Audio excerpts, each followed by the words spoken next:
Hello everyone. Let's start with the today's daily answer writing practice. आज का question GS3 से है. ये सिंपल और स्ट्रेट फॉरवर्ड क्वेश्चन था कि how far integrated farming system helpful in sustaining the agriculture production. यहाँ पर ध्यान देने वाली बात एक ये है कि ये इंटीग्रेटेड फार्मिंग सिस्टम जो है वो हेल्पफुल कैसे है सस्टेनेबल एग्रीकल्चर के लिए, ना कि फार्मर्स के लिए. इनका ओवरऑल एग्रीकल्चर अगर बेनिफिट हुआ तो फार्मर को होगा ही होगा. तो main answer focus should be on sustainable agriculture production. मतलब एग्रीकल्चर का जो प्रोडक्शन है उस पर फोकस होना चाहिए हमारे आंसर का. ठीक है, let's start with the introduction.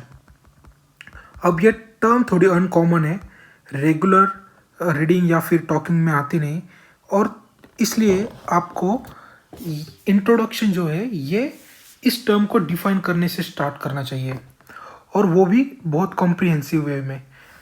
तो इंटीग्रेटेड फार्मिंग सिस्टम ये कंबाइन अप्रोच है कौन सी चीज़ों का, कि इफ़िशिएंट रिसोर्स मैनेजमेंट, जिससे क्या होता है कि प्रोडक्टिविटी इंक्रीज होती है क्रॉपिंग सिस्टम में. आ गई है प्रोडक्शन से लिंक चीज़, और इसमें बहुत सारी चीज़ें इन्वॉल्व होती है, जैसे इसमें लाइफ स्टॉक, वर्मी कंपोस्टिंग और ऑर्गेनिक फार्मिंग. मतलब ये समझ लो ये अम्ब्रेला है इंटीग्रेटेड फार्मिंग सिस्टम की, और इसके नीचे सब आएगा. लाइफ स्टॉक आएगी, फार्मिंग आएगी, ऑर्गेनिक भी आएगा और वर्मी कंपोस्टिंग भी आएगी.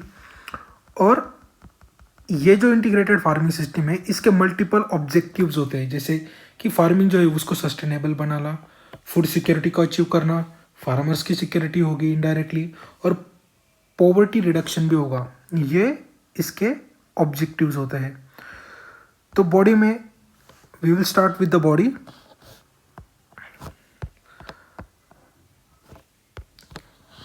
क्या क्या फीचर्स है इंटीग्रेटेड फार्मिंग सिस्टम के जो सस्टेनेबल एग्रीकल्चर प्रोडक्शन को हेल्प करेगा.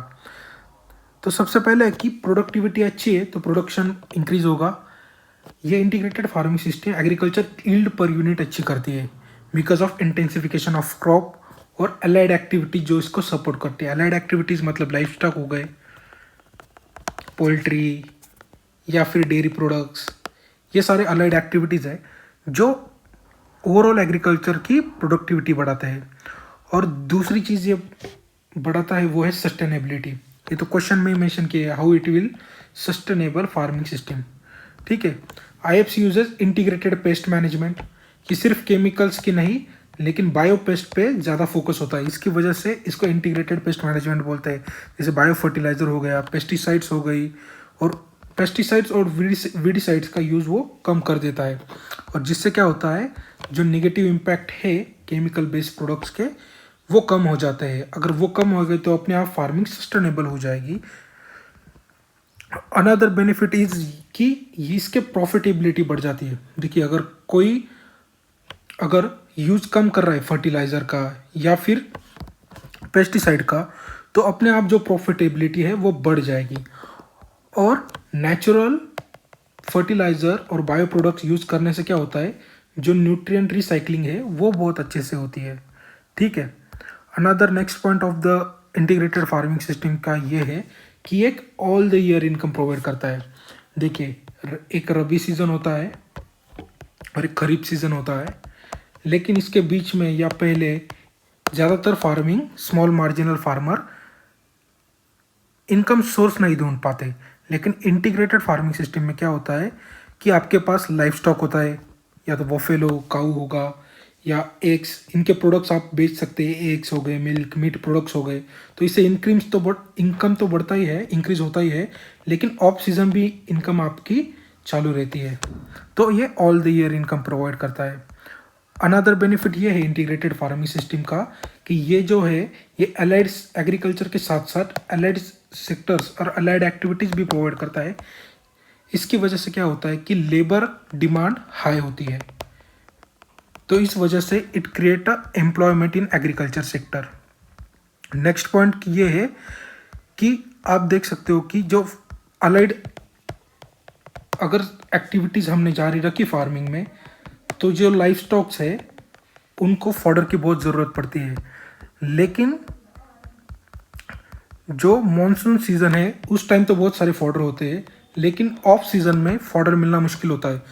तो जो फॉडर क्राइसिस होती है उसको इंटीग्रेटेड फार्मिंग सिस्टम कम कर देता है। कैसे कर देता है? जो क्रॉप के जो बाय प्रोडक्ट और वेस्ट प्रोडक्ट है उसी को यूटिलाइज किए जा सकते हैं लाइव स्टॉक के लिए, प्लस जो मेज या फिर फूड ग्रेन्स है उनको पिग्स या पोल्ट्री के लिए भी यूज़ किया जा सकता है, क्योंकि वो कम्प्लीटली केमिकल फ्री है, कम्प्लीटली पेस्टिसाइड्स फ्री है। इस वजह से ये जो है वो फॉडर क्राइसिस को भी कम कर देता है। सो वी विल कंक्लूड कि ये जो इंटीग्रेटेड फार्मिंग सिस्टम है इसके मल्टीपल बेनिफिट्स है, जैसे which are sustainable and profitable.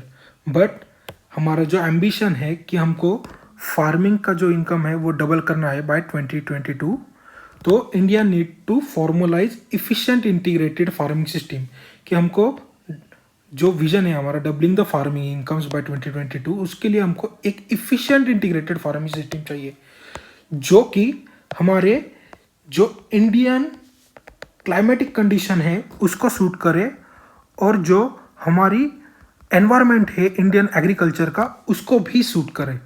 ठीक है, तो thank you so much for the discussion. वैसे ये क्वेश्चन जो था वो 10 मार्क्स के लिए था, इसलिए आपको 150 वर्ड्स में लिखना था, लेकिन ये एक ही पेज में इसलिए लिखा गया है क्योंकि ये राइटिंग की वजह से कम स्पेस में बहुत ज़्यादा वर्ड्स हो जाते हैं। Actually this is 300 words, this answer given in the 300 words, but in actual exam you have to write in a 150 words. So thank you so much for the discussion.